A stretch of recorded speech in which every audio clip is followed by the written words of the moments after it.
Good morning dear students. Today chapter number 10 Clean Surrounding.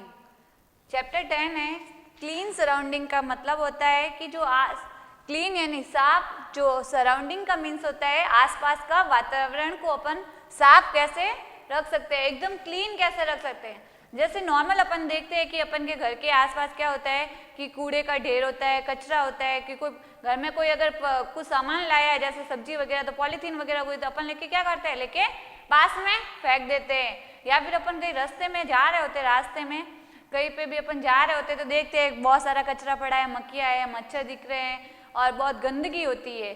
तो अपन को इसका मतलब ये हुआ कि क्लीन सराउंडिंग का मतलब हुआ कि अपन के आसपास या अपन कहीं जा रहे हैं उसको अपन क्लीन कैसे, साफ कैसे रख सकते हैं। तो अपन अभी पढ़ेंगे क्लीन सराउंडिंग के बारे में कि आसपास को अपन साफ कैसे रख सकते हैं।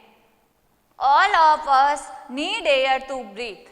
ऑल ऑफ अस यानी नीड एयर टू ब्रीथ यानी हम सभी को श्वास लेने के लिए किसकी जरूरत होती है, हवा की जरूरत होती है। क्या बिना एयर अपन सांस ले सकते हैं, ब्रीथिंग कर सकते हैं? नहीं, विदाउट अपन एयर के ब्रीथिंग नहीं कर सकते हैं। ऑल ऑफ अस इसीलिए बोला है all of us need air to breathe. हम सभी को सांस लेने के लिए किसकी जरूरत नीड होती है, जरूरत होती है एयर की। ब्रीथ यानी श्वास लेना।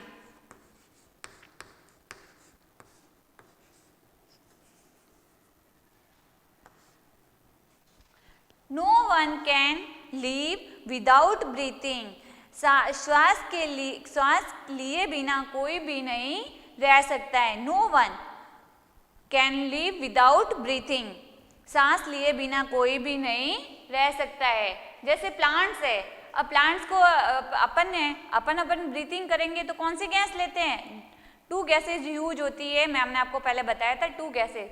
ऑक्सीजन है जो अपन ब्रीथिंग के टाइम लेते हैं और जो वापस अपन निकालते हैं, जैसे अपन अभी श्वास ले रहे हैं तो अपन ऑक्सीजन लेते हैं और वापस अपन की जो श्वास निकलती है, जैसे ली अपन ने ऑक्सीजन, वापस अपन छोड़ते हैं तो कौन सी होती है गैस? Carbon dioxide. तो ये बोला है कि अगर अपन श्वास कोई भी no one can live without breathing यानी सांस लिए बिना कोई भी नहीं रह सकता है। नेक्स्ट है we all now that plants also breathe through their leaves. Ma'am ने आपको 3rd टॉपिक में या 4th टॉपिक में बताया था कि जो प्लांट्स होते हैं वो कैसे है ना ब्रीथिंग करते हैं, क्योंकि अपन को पता है कि अपन ऑक्सीजन ले रहे हैं तो वो अपन को गैस कहाँ से मिलेगी?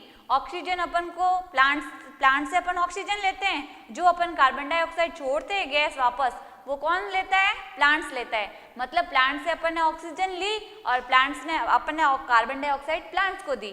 प्लांट से ऑक्सीजन ली, जो अपन की कार्बन डाइऑक्साइड है वो अपन ने किसको दी?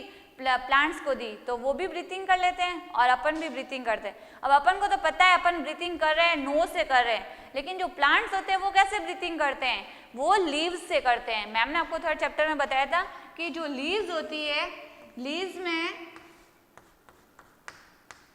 स्मॉल पोर होते हैं। पोर्स यानी छिद्र होते हैं, छोटे छोटे क्या होते हैं? छिद्र होते हैं। और उसमें से वो क्या करते हैं? उस छिद्र को अपन बोलते हैं स्टोमेटा। उससे वो क्या करता है? ब्रीथिंग करता है। कौन करता है? प्लांट्स करता है। अब मैम ने आपको बताया अभी वी ऑल नाउ दैट, हम सब जानते हैं कि the plants also breathe through their leaves. जो पौधे होते हैं वो ब्रीथिंग किससे करते हैं? श्वास किससे लेते हैं? पत्तियों से। जो उनकी लीव्स होती है, पत्तियां होती है, छोटी छोटी पत्तियां, उसमें छिद्र होते हैं, इसको बोलते हैं स्मॉल पोर। स्मॉल पोर्स यानी छोटे छोटे छिद्र होते हैं, उसको अपन बोलते हैं स्टोमेटा, जिससे वो क्या करते हैं? ब्रीथिंग करते हैं। Breathing in clean and fresh air keep us healthy. अब बोला है जो अपन स्वच्छ और ताजी हवा में सांस लेना तो हमें कैसा रखता है? स्वस्थ रखता है। जैसे हमारे आसपास प्लांट्स वगैरह है तो बहुत, जैसे बोलते हैं ना कि ग्रीन प्लांट्स वगैरह होते हैं तो एयर फ्रेश होती है, ताजी हवा आती है। तो अगर हमारे पास जो हम ब्रीथिंग कर रहे हैं in clean and fresh air, अगर साफ और फ्रेश यानी ताजी हवा मिल रही है हमें, कीप अस हेल्थी, तो हमें वो कैसे रखेगी? हेल्थी यानी स्वस्थ रखेगी। ठीक है। अगर क्लीन साफ और फ्रेश एयर आ रही है तो हमें वो कैसे रखेगी, हेल्थी रखेगी। नेक्स्ट है, इसमें पेज नंबर 92 पे है, लुक एट द पिक्चर। एक पिक्चर दी हुई है जिसमें देखो आप पेज नंबर 92 पे एक पिक्चर दी हुई है, people are passing by the garbage covering their nose. जब लोग वहाँ से गुजर रहे हैं, पासिंग यानी वहाँ से पास मतलब उस रास्ते से गुजर रहे हैं, द गार्बेज यानी बहुत सारा वहाँ पे क्या है, कवरिंग देयर नोज, बहुत सारा गार्बेज यानी कचरा पड़ा है। पिक्चर में देखो जो 1 2 3 4 5 पीपल, 3 पीपल है, 1 लेडीज एंड एक चिल्ड्रन है, वो वहाँ से निकल रहे हैं, उसके आसपास में क्या पड़ा है, गार्बेज यानी कचरा पड़ा है। एंड कवरिंग देयर नोज, क्या करते हैं, अगर अपन भी कहीं जा रहे हैं, पास में इतना सारा कचरा वगैरह पड़ा है तो बदबू आएगी, स्मेल आती है बहुत खतरनाक, तो अपन क्या करते हैं, कवरिंग द नोज यानी नाक को बंद कर लेते हैं। लुक एट द पिक्चर, चित्र को देखो, people are passing by the garbage covering their nose. लोग अपनी नाक को ढकते हुए कचरे के पास से गुजर रहे हैं। ऑब्वियसली कचरा पड़ा है, अपन कुछ जाएंगे तो वहां से बदबू आएगी, तो अपन भी क्या करते हैं, नोज को ढक लेते हैं, कवर करते हैं। नेक्स्ट है, air surrounding the heap of garbage और a dirty drains gets polluted and smells bad. जो एयर सराउंडिंग होती है, जो हमारे आसपास हवा होती है, द हीप ऑफ गार्बेज और a dirty drains get polluted and smells bad. कचरे के ढेर या गंदे नाले जो आसपास की हवा को क्या करती है, प्रदूषित कर देती है। पॉल्यूटेड यानी उसको प्रदूषित कर देती है और बदबू आने लगती है। वापस से मैम बता रही है, एयर सराउंडिंग जो हमारे आसपास की हवा होती है, द हीप ऑफ गार्बेज और a dirty drains gets polluted and smell bads. जो आसपास अपन के घर के आसपास या कहीं पे भी जा रहे हैं, कचरे के ढेर होंगे, बहुत सारा कचरा होगा तो क्या होगा, या फिर नालियाँ हैं, नालियाँ गंदे नाले होते हैं, उसमें बहुत सारा से गंदा पानी वगैरह भरा है, तो हमारे आसपास की हवा होगी तो उससे क्या होगी, उसका प्रभाव पड़ेगा उस पर, तो वो जो भी एयर होगी वो प्रदूषित हो जाएगी। फिर हवा आएगी तो उसमें से जब हवा आएगी, जैसे फैक्ट्री बनी हुई है, वहाँ से कोई हवा आ रही है तो स्मेल कैसे आएगी, उस फैक्ट्री की आएगी, तो बदबू आने लगेगी। इसलिए इसमें बोला है कि अगर कचरे का ढेर है या गंदी नाली है तो आसपास की हवा क्या हो जाएगी, प्रदूषित यानी खराब हो जाएगी और उसमें से बदबू आनी स्टार्ट हो जाएगी। We can fall ill if we breathe polluted water, polluted air.